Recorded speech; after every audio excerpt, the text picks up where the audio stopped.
Trapped. The Fall of France, May 1940. The Battle of France raged. German forces, relentless and powerful, pushed deeper into Allied territory. The might of the Wehrmacht seemed unstoppable. The Blitzkrieg had ripped through defenses, shattering any illusion of an easy victory. Allied soldiers, facing overwhelming odds, fought with valor and desperation.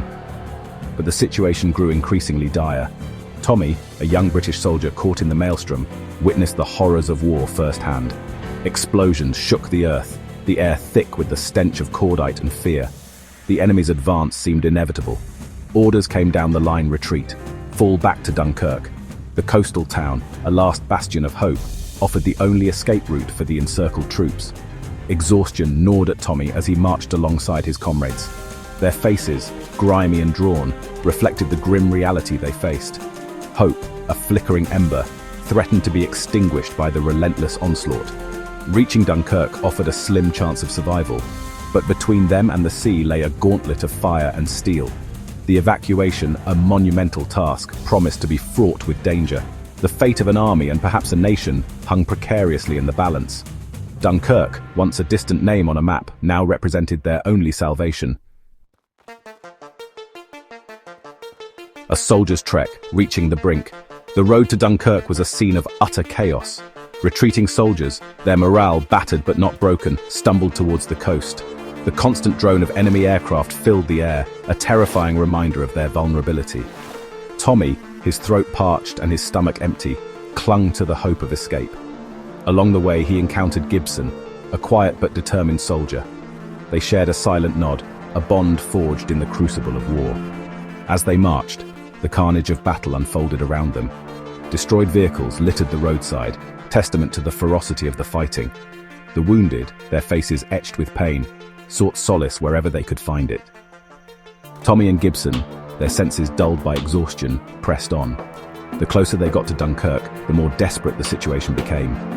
Refugees clogged the roads, their faces etched with fear and uncertainty. Women and children, their belongings slung over their shoulders, added to the sense of urgency.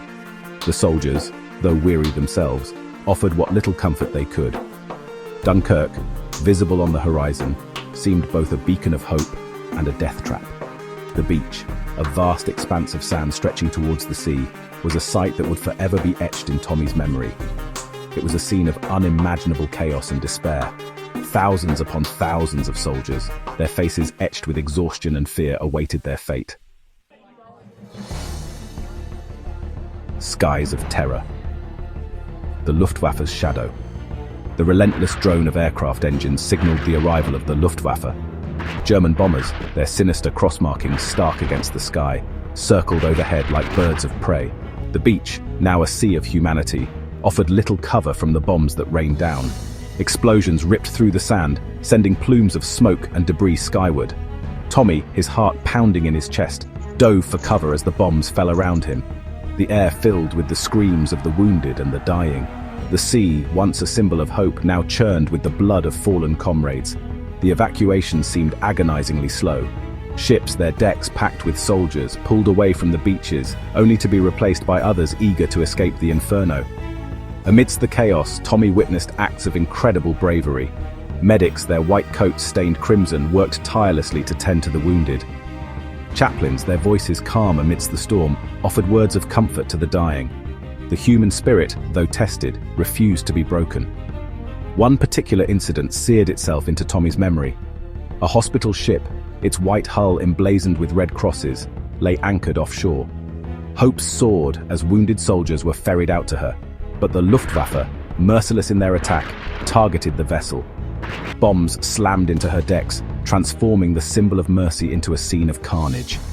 The attack, a violation of all known rules of war, left Tommy and his comrades reeling. A civilian's courage, answering the call. As the situation at Dunkirk grew increasingly desperate, a call went out across Britain. The Royal Navy, its resources stretched thin, needed all the help it could get to evacuate the stranded soldiers. Civilian vessels, from fishing trawlers to pleasure boats, were requisitioned for the perilous journey across the English Channel.